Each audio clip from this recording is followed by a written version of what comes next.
Okay, today I'm going to show you guys how to do facial planing, which is a shadow technique for portraiture.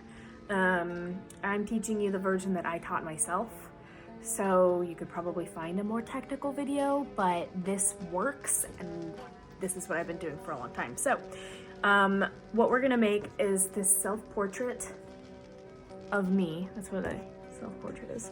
And I'm going to teach it to you using pens and etching, but you can use it with a pencil, do whatever makes sense. This is just how to block the planes of your face so that it's easier to find the light and shadow. Okay. So I'm starting with a super loose gesture illustration, which is just going to give me like the feel of the drawing. Gesture is really good for figuring out the expression. I'm basically going to skip over this part since we're doing a shadow video and not a portraiture proportion video. If you guys are interested in learning how to draw a face based on proportions, let me know. I'd love to make that too. But yeah, I figured I'd just do my face since it's what I'm the most familiar with and I can do it really quick, and that's about it. So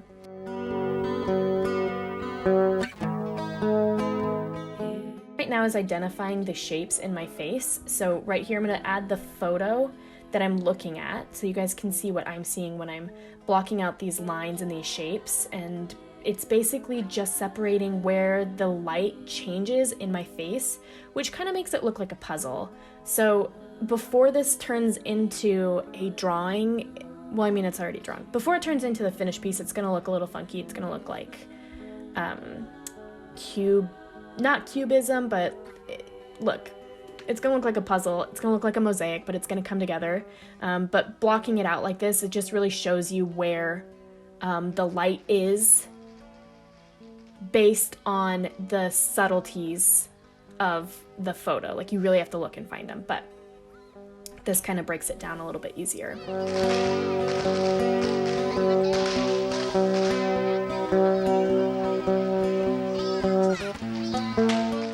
So I'm going to go ahead and darken the pieces that I can see them a little bit clearer. And I'm going to add an extra couple blocks in there so that I can really tell where the light is changing.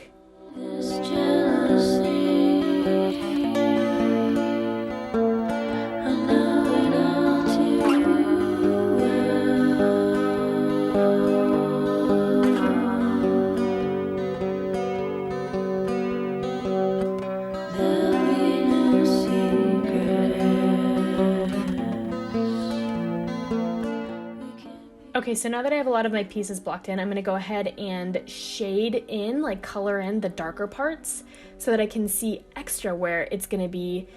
This is really going to help me when I get into my pen layer because I'll be able to see where the darkness turns into less dark, basically. So I'm using two different shadow techniques with my pencil, where the dark one I'm just kind of coloring it in, and then I'm doing hatching to indicate where the shadow lessens, or I don't know, like where it's a less harsh shadow. So the right side of my face, which I'm doing right now, was the side of my face that was facing the window, and the other side was the one that I was kind of leaning away from the window. So the left side of my face is going to end up being a lot darker than the right side of my face because it wasn't facing the window, obviously.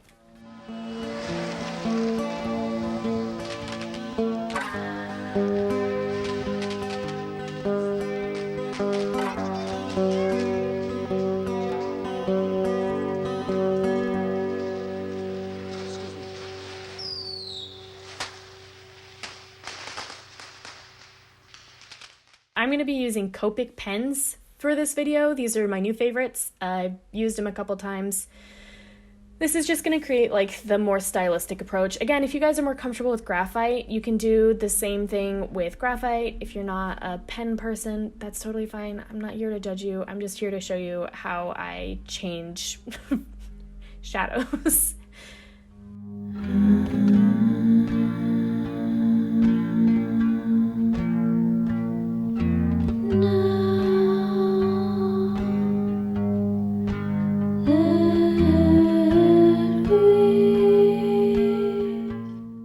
What I'm doing right now is just kind of blocking in the lines that I know are going to be there and that I'm not going to have to edit or erase or worry about being a problem basically in the future, just like outlining more or less.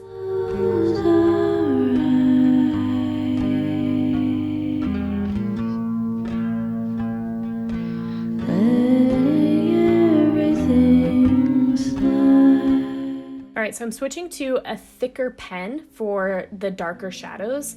So this is where I'm really going to get into those planes and use that blocking that I laid out for myself and start to create a more in-depth illustration. And it's kind of, I don't know what word I'm trying to think of. Pop? I don't know. It's just going to create depth and make it look like an actual drawing and like not a weird sketch. Honestly, the sketch is kind of cool. I'm kind of into it. You can see she's kind of starting to look like me already.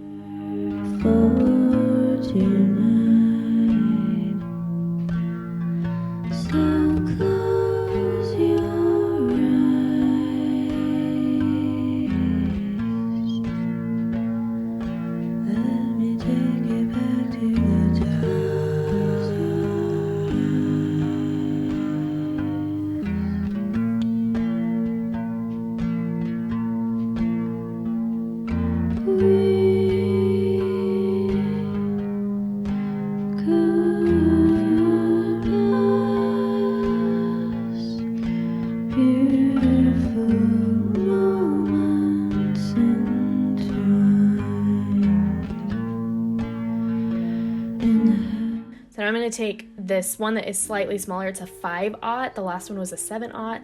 And this is going to be used to kind of gradiate. I don't know if that's a word. It's going to be used to kind of blend my shadow. So like that harsh dark line, that harsh shadow, this is going to soften that into a more smooth transition into the light. So where the light is hitting, it's not just going to be like a hard edge. It's going to be a little bit smoother than that. So I'll be using the 5/0 Copic pen and the 3/0, I believe I used 3, maybe 2. I'll correct myself when the time comes, on the right side, and the harsher, heavier pens on the left. We could hold each other for tonight. If you're somebody who's using pencils, the pencils that I would use for gradating, I would be using a soft lead on the left side, so think of your 6Bs, 4Bs, 2Bs. And then on the right side, I would be using more of the H's. I am going for a higher contrast look, which is why I like using pens so much, and I like the look of etching. But if I were using my pencils, I would definitely be using harsh leads on the right and soft leads on the left. I hope I'm saying left and right correctly throughout the video. I tend to not. I tend to confuse my directions.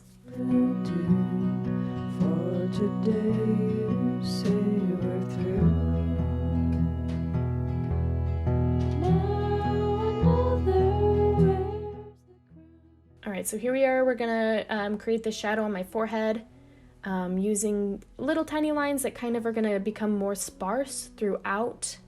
Watch those thoughts that get you down. So it kind of creates a more even blend.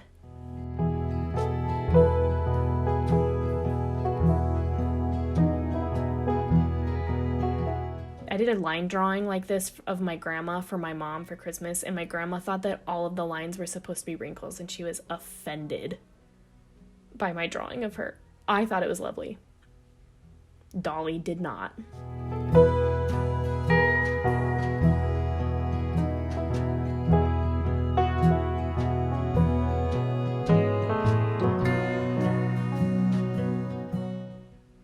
Alright, so now I'm going to use this brush pen to black out my hair a little bit because my hair is super dark and I don't want to waste too much time on it. I'm just going to do some black spotting. Kind of like in my other videos how I talked about that. It's just creating a little bit more contrast. I made my hair look like a Victorian woman's. I'm not sure why. I'm not that mad at it. I think it's fine. Just definitely does not. My hair is not this full today or in the picture that I'm going off of. She cute though. And since I have lighter ends on my hair, because I've bleached it so many times and it's a lighter color than my actual hair, I'm going to go in with a smaller pen and just create some hairish texture that you can kind of see. While I'm not doing my makeup in this video because I don't like the way that makeup looks in drawings that I make, I am adding my tattoos and my colored hair because I'm nothing if not inconsistent. So now I'm just kind of adding the final details to the shadow. I'm just going in with my pen again, kind of coloring in some spots that I think could use a little bit more depth, could use a little bit more shadow.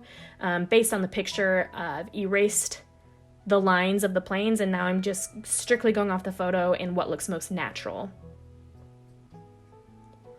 And now I'm going to go in with this ebony pencil, and I'm going to create even further depth of shadow and just kind of color a little bit, play a little bit until I'm happy with the finished product. I know just how you feel, that your love was never real.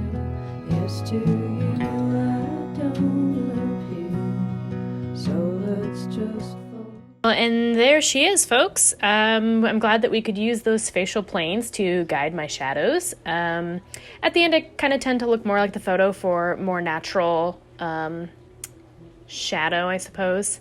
I hope this was helpful. If it wasn't, I deeply apologize. There are other videos on the YouTube, but I assume since you're here, then maybe you already know who I am and you're not mad at me. I hope you guys have a wonderful new year, and yeah, I don't know. Show me what you draw with this technique.